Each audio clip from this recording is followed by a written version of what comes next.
नमस्कार दोस्तों, स्वागत है एक बार फिर से आप लोगों का समीर पाठशाला में। आज के इस लेक्चर में हम लोग डिस्कस करने वाले हैं 20th सेंचुरी का एक बहुत ही बेहतरीन नोवेल जिसका नाम है मिसेस डैलोवे। इस नोवेल को मैं आप लोगों को हिंदी में समझाऊंगा और ये नोवेल बहुत ही इम्पोर्टेंट है आपके एग्जाम पॉइंट ऑफ व्यू से। तो मैं हर एक चीज़ को कवर करता हुआ आगे बढ़ूंगा ताकि इस वीडियो के बाद में आपको कोई और वीडियो देखने की ज़रूरत ना पड़े। तो सबसे पहले जो कि सबसे खास चीज होती है हमारी वीडियोस के अंदर वो है की फैक्ट्स। इस नोवेल के मैं आप लोगों को की फैक्ट्स बता देता हूं ताकि एग्जाम में पूछा जाने वाला कोई भी पॉइंट आप आसानी से आंसर कर सकें।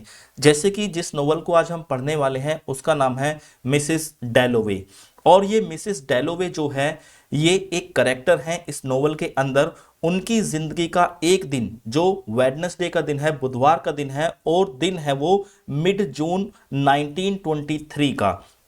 ठीक है, यानी कि मिसेस डैलोवे की लाइफ का एक दिन का डिस्कशन हम लोगों को इस नोवेल के अंदर देखने के लिए मिलेगा जो हम डिस्कस करेंगे। राइट। इसके अलावा 1924 में इस नोवेल को वर्जीनिया वुल्फ ने लिखा था और इसको फाइनली पब्लिश कराया गया था 1925 में। तो आप लोगों को इसकी पब्लिकेशन ईयर जो है वो ध्यान रखनी है। इसके अलावा इसके पब्लिशर जो थे वो होगार्थ प्रेस थे। ठीक है, होगार्थ प्रेस ये जो है ये वर्जीनिया वुल्फ और उनके हस्बैंड ने मिलकर एक प्रेस लगाया था जिसका नाम रखा था होगार्थ प्रेस। उसी के अंदर यानी कि वर्जीनिया वुल्फ की अपनी प्रेस के अंदर ही इस नोवेल को पब्लिश कराया गया था। अब ये नोवेल जो है ये एक साइकोलॉजिकल नोवेल है और इसका लिटरेरी मूवमेंट है मॉडर्निज्म और इसकी टेक्निक है स्ट्रीम ऑफ कॉन्शियसनेस। अगर आप लोगों को ये स्ट्रीम ऑफ कॉन्शियसनेस नहीं पता है तो मैं ब्रीफली आप लोगों को ये चीज बता देता हूं। स्ट्रीम ऑफ कॉन्शियसनेस जो होता है ये कंटिन्यूअस फ्लो ऑफ आइडियाज होता है या थॉट्स या फीलिंग का फ्लो होता है जो हमारे दिमाग में लगातार चलती रहती हैं। अब इन्हीं थॉट्स को लेकर कोई भी राइटर एक नैरेटिव फॉर्म में स्टोरी लिख देता है या फिर कोई नोवेल लिख देता है, उसी को हम स्ट्रीम ऑफ कॉन्शियसनेस कहते हैं। अब मैं आप लोगों को करेक्टर बता देता हूं। ये करेक्टर्स समझना बहुत जरूरी है। करेक्टर्स को आप लोग ध्यान से समझिएगा ताकि आप लोगों को ये स्टोरी समझने में कोई भी दिक्कत ना आए। सबसे पहला करेक्टर है इसका क्लैरिसा डैलोवे। क्लैरिसा जो है ये इस नोवेल की मेन करेक्टर है यानी कि प्रोटैगोनिस्ट है। इसके हस्बैंड का नाम है रिचर्ड डैलोवे। रिचर्ड डैलोवे जो है ये कंजर्वेटिव पार्टी के या कंजर्वेटिव गवर्नमेंट के एक एमपी हैं, मेंबर ऑफ पार्लियामेंट हैं। इन दोनों की एक बेटी है जिसका नाम है एलिजाबेथ डैलोवे। ये एलिजाबेथ डैलोवे जो है ये 17 ईयर्स की एक लड़की है। अब इस एलिजाबेथ डैलोवे की एक ट्यूटर है यानी कि टीचर है जो हिस्ट्री की टीचर है, उसका नाम है मिस किलमैन। मिस किलमैन एक रिलीजियस लेडी है। ये बार बार एलिजाबेथ को क्रिश्चियनिटी में कन्वर्ट करने की कोशिश करती है। अब इसके अलावा आप लोगों को एक इसमें करेक्टर मिलेगा सेप्टिमस स्मिथ। ये करेक्टर जो है पहले तो राइटर बनना चाहता था, एक पोएट बनना चाहता था, लेकिन वर्ल्ड वार के दौरान इसने अपने देश को सर्व करने के लिए आर्मी को ज्वाइन कर लिया। आर्मी को ज्वाइन करने के बाद इसने बहुत ज़्यादा खून खराबा देखा वहां पर और इसे शेलसोक नाम की एक मेंटल इलनेस हो जाती है। अब इसकी वाइफ का नाम, सेप्टिमस की वाइफ का नाम लुक्रीजिया स्मिथ है। ये एक इटालियन वुमेन है। अगला करेक्टर है इवांस। इवांस जो है ये सेप्टिमस का बहुत ही अच्छा फ्रेंड है और वर्ल्ड वार फर्स्ट में लड़ने के लिए जाता है, लेकिन अनफॉर्चुनेटली इसकी डेथ हो जाती है वर्ल्ड वार फर्स्ट में ही। तो सेप्टिमस बहुत ज्यादा इसके बारे में सोचता है। अब इतना ज्यादा सोचता है कि इवांस सेप्टिमस को चारों तरफ दिखाई देने लगता है, इसको चारों तरफ इवांस ही दिखता है। तो सेप्टिमस की पत्नी लुक्रेजिया इस बीमारी से बाहर निकालने के लिए अपने हस्बैंड को डॉक्टर होम्स के पास जाती है और वहां पर इलाज कराती है। डॉक्टर होम्स बताते हैं कि सेप्टिमस को वैसे तो कोई गंभीर बीमारी नहीं है, लेकिन वर्ल्ड वार फर्स्ट के जो चीजें इन्होंने देखी हैं उसका गहरा प्रभाव इनके दिमाग पर पड़ा है जो समय रहते सही हो जाएगा। लेकिन जो लुक्रीजिया हैं डॉक्टर होम्स की इन बातों से सेटिस्फाई नहीं होती और वो एक बड़े डॉक्टर, लंदन के फेमस साइकियाट्रिस्ट हैं, उनके पास चली जाती है जिनका नाम सर विलियम ब्रैडसो है इलाज कराने के लिए। वो सेप्टिमस के बारे में बताते हैं कि सेप्टिमस को तो बहुत ज़्यादा गंभीर बीमारी है, इन्हें मेंटल इंस्टीट्यूशंस में जल्दी से जल्दी एडमिट कर देना चाहिए। अगला करेक्टर है पीटर वेल्स। ये क्लैरिसा के टीन एज के फ्रेंड हैं। जब ये दोनों कॉलेज में थे तो पीटर वेल्स जो है बहुत ज़्यादा प्यार करते थे क्लैरिसा को, लेकिन क्लैरिसा जो है इनसे शादी नहीं करती। क्यों? क्योंकि पीटर वेल्स एक पोएट बनना चाहते थे और क्लैरिसा किसी अमीर लड़के से शादी करना चाहती थी। इसीलिए क्लैरिसा ने पीटर वेल्स के शादी के प्रपोजल से मना कर दिया, रिजेक्ट कर दिया उस प्रपोजल को। अब पीटर वेल्स उस रिजेक्शन के बाद इंडिया चला जाता है और इंडिया में जाकर ही रहने लगता है। और इंडिया में पीटर वेल्स को एक डेसी सिमोन्स नाम की लड़की से प्यार हो जाता है, जो कि एक शादीशुदा महिला है, उसके 2 बच्चे भी हैं। इसके अलावा आप लोगों को ह्यूज विटब्रैड नाम का एक कैरेक्टर देखने के लिए मिलेगा। ये भी क्लैरिसा का फ्रेंड है। और lady Bruton, lady Bruton high society से बिलोंग करने वाली एक लेडी है जो कि 62 ईयर्स ओल्ड है। इसके अलावा सैली सैटन नाम का एक कैरेक्टर आप लोगों को देखने के लिए मिलेगा। ये भी इंपॉर्टेंट कैरेक्टर है। जब इस नोवेल की प्रोटैगोनिस्ट क्लैरिसा डेलोवे अपने टीन एज में थी तो सैली सैटन का रिलेशन इन क्लैरिसा के साथ था, मतलब इन दोनों के बीच में अफेयर चल रहा था और ये एक दूसरे के बीच में जो सेक्सुअल रिलेशन है वो रखा करती थी। तो ये करेक्टर भी आप लोगों के लिए इंपॉर्टेंट है। अब मैं आप लोगों को इसकी स्टोरी को नरेट कर देता हूं। सबसे पहले वर्ल्ड वॉर फर्स्ट जब खत्म हो जाता है तो वहां पर आप लोगों को एक मिसिस डेलोवे नाम की औरत देखने के लिए मिलती है। अब ये मिसिस डेलोवे जो है 50 साल की हैं, लगभग 50 साल की हैं। अलग अलग जगह पर अलग अलग लिखा हुआ है, कहीं पर ये 51 साल, कहीं पर ये 52 साल की लिखी हुई हैं। इस कहानी के दौरान आप लोगों को मिसिस डेलोवे के अलावा सेप्टिमस की कहानी भी देखने के लिए मिलेगी और ये एक दिन की कहानी है। इस कहानी की शुरुआत होती है क्लैरिसा डेलोवे से। क्लैरिसा लगभग 50 साल की एक महिला है जो शाम को पार्टी का आयोजन कर रही हैं, अपने घर पर एक पार्टी रख रही हैं। इस पार्टी में यहाँ के बहुत अमीर अमीर लोग आने वाले हैं। वो अमीर लोगों के साथ जो इनके अमीर पड़ोसी हैं उनको भी इस पार्टी में इनवाइट करती हैं और सुबह से ही पार्टी की तैयारी में लगी रहती हैं। क्लैरिसा डेलोवे जो हैं ये बहुत शौकीन होती हैं बाहर जाकर शॉपिंग करने की, तो ये पार्टी की तैयारी में बहुत ज़्यादा शॉपिंग करती हैं। साथ में फूल भी खरीदती हैं ताकि डेकोरेशन में कोई भी कमी ना आ जाए। तो ये पार्टी के लिए फूल खरीदने के लिए जाती हैं तो इनके दिमाग में कुछ थॉट चलती हैं, कुछ फीलिंग्स चलती रहती हैं जो अब से लगभग 30 साल पहले की हैं, जब वो कभी कॉलेज में पढ़ा करती थी। और कॉलेज में एक पीटर वॉल्स नाम का बंदा था जो उन्हें बहुत प्यार करता था और उनसे शादी भी करना चाहता था। लेकिन क्लैरिसा ने पीटर वॉल्स के मैरिज प्रपोजल को रिजेक्ट कर दिया था क्योंकि वो पीटर वॉल्स के साथ शादी नहीं करना चाहती थी, क्योंकि पीटर वॉल्स एक पोएट बनना चाहते थे जिसमें ज़्यादा पैसा नहीं है। वो एक अच्छे इंसान से यानी कि अमीर इंसान से शादी करना चाहती थी ताकि उनका स्टैंडर्ड हमेशा बना रहे। तो इसी वजह से जो क्लैरिसा है वो पीटर वॉल्स के शादी के प्रपोजल को मना कर देती है। अब जो क्लैरिसा डेलोवे है ये बाद में आगे चलकर रिचर्ड डेलोवे से शादी कर लेती है जो कि एक पॉलिटिशियन है। ये कंजर्वेटिव पार्टी के एमपी हैं, उनसे शादी कर लेती है। इनका स्टैंडर्ड मेंटेन हो जाता है।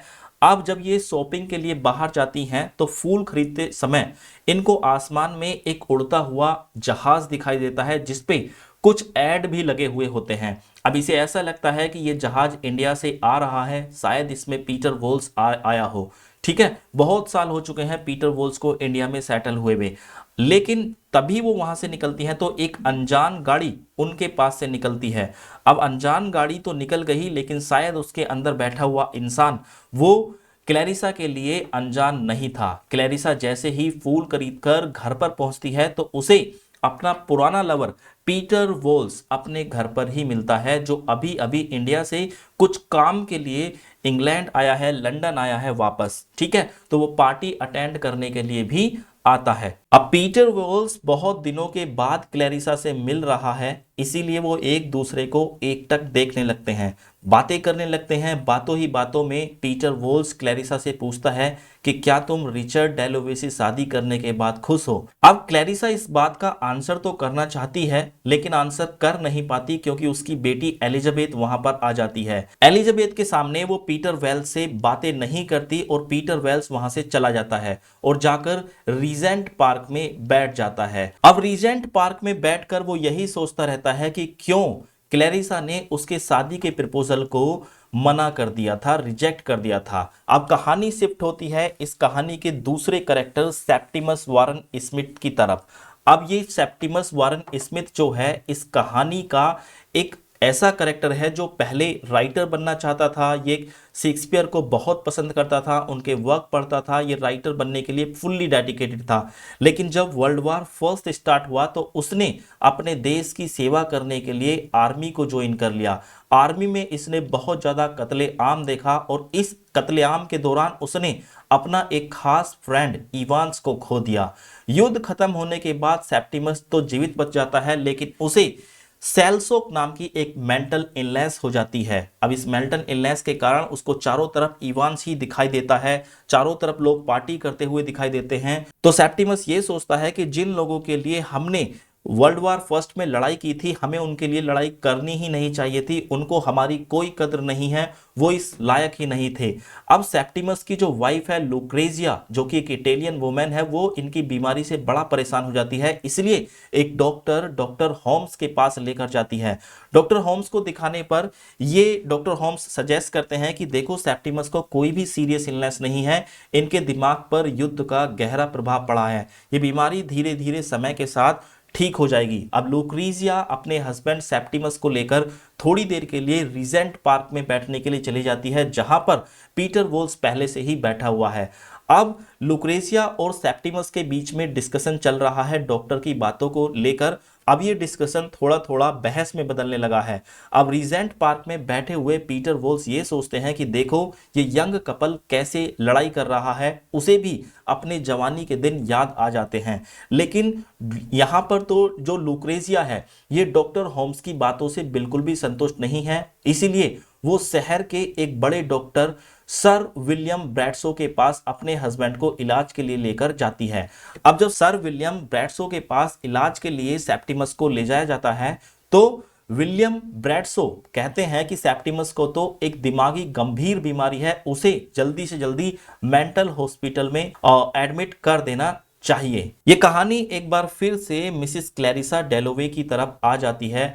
रिचर्ड डेलोवे जो मिसेस क्लैरिसा डेलोवे के हस्बैंड हैं, वो लंच के लिए एक अमीर परिवार के यहां पर जाते हैं और वह लंच पर उन्हें ह्यूज व्हाइट ब्रेड नाम का एक बंदा और लेडी ब्रूटन नाम की एक लेडी मिलती है। रिचर्ड डेलोवे को इस लेडी ब्रूटन ने इसलिए बुलाया है ताकि वो एक पत्र लिखने में उनकी मदद करा सकें। अब ये पत्र जो लिखा जा रहा है ये एक बहुत ही इंपॉर्टेंट पत्र होने वाला है, क्योंकि अगले दिन ये एक बहुत बड़े न्यूज़पेपर द टाइम्स में प्रिंट होने वाला है।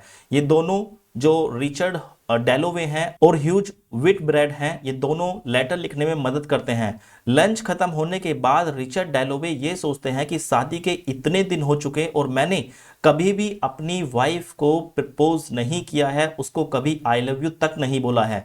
तो वो क्या करता है, एक गुलाब के फूलों का गुलदस्ता लेता है और घर जाता है कि आज मैं अपनी वाइफ के लिए अपनी फीलिंग्स को एक्सप्रेस कर दूंगा। जैसे ही वो घर पहुंचता है तो रिचर्ड डेलोवे अपनी अंदरूनी भावनाओं को, फीलिंग्स को शेयर करने में फेल हो जाता है, वो उसको उनको एक्सप्रेस नहीं करता और वहां से रिचर्ड चला जाता है। वहीं पर तभी एलिजाबेथ, उनकी बेटी जो होती है एलिजाबेथ, उसकी मुलाकात अपनी teacher, history teacher Doris Kilmann से होती है। अब ये डोरिस किलमैन एलिजाबेथ को बार बार क्रिश्चियनिटी में कन्वर्ट करना चाहती है। अब ये डोरिस किलमैन एक पुअर सी, अनअट्रैक्टिव सी और बिटर महिला है जिसको क्लैरिसा डेलोवे बिल्कुल पसंद नहीं करती है। डोरिस किलमैन भी पसंद नहीं करती है क्लैरिसा को। अब दूसरी तरफ सेप्टिमस अपनी पत्नी की हेल्प कर रहा है हैट बनाने में। ये लुक्रीजिया जो कि एक इटालियन वुमेन है, हैट बनाने का काम करती है और उसमें हेल्प करता है सेप्टिमस। एक दिन सेप्टिमस और उसकी वाइफ लुक्रेजिया दोनों के दोनों हैट बना रहे होते हैं, हैट डिजाइन कर रहे होते हैं, आपस में हंसी मजाक भी कर रहे होते हैं।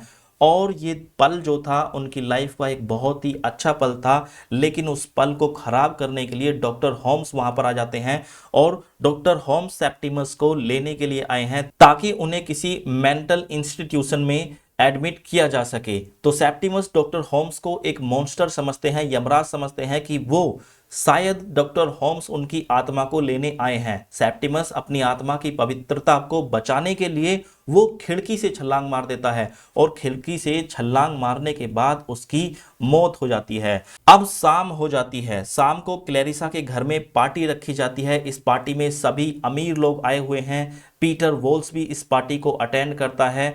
शहर के सभी अमीर लोगों के साथ साथ इस पार्टी में यहां तक कि प्रधानमंत्री भी आए हुए हैं। पार्टी में क्लैरिसा अपने आप को परफेक्ट होस्टेस दिखाने की कोशिश करती है। इस पार्टी में क्लैरिसा की एक जवानी की मित्र सैली सैटन भी आई हुई है। सैली सैटन के साथ क्लैरिसा का अफेयर था। ये दोनों पहले किस किया करते थे एक दूसरे को और अवैध संबंध माने जा सकते हैं इन दोनों के बीच में, लेकिन वो दोनों को अलग होना पड़ा था जब सैली सैटन ने एक अमीर आदमी से शादी कर ली थी। सर विलियम ब्रैडशो पार्टी में थोड़ी सी देर से आते हैं और वो क्लैरिसा को देर से आने का कारण बताते हैं कि कैसे उनके एक पेशेंट सेप्टिमस ने आत्महत्या कर ली। जैसे ही पूरा वाकया सेप्टिमस के बारे में क्लैरिसा को पता चलता है तो क्लैरिसा थोड़ी देर के लिए पार्टी को छोड़कर वहां से चली जाती है और सेप्टिमस के बारे में सोचने लग जाती है कि सेप्टिमस ने अपनी आत्मा की पवित्रता को बचाने के लिए अपनी जान तक गंवा दी। तो क्लैरिसा सोच रही हैं कि मैंने पीटर वोल्स को रिजेक्ट करके रिचर्ड से शादी कर ली थी, मैं सही डिसीजन नहीं ले पाई थी। सेप्टिमस के बारे में सोचते सोचते क्लैरिसा पार्टी से बिल्कुल अलग हो जाती है। पार्टी में आए सभी मेहमान क्लैरिसा का वेट कर रहे होते हैं, खासकर उनके बचपन के दोस्त पीटर और सैले।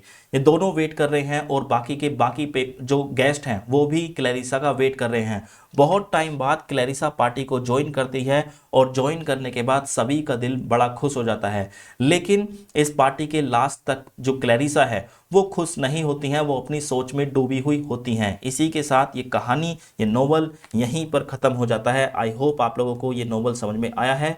मिलते हैं अगले लेक्चर में, तब तक के लिए जय हिंद।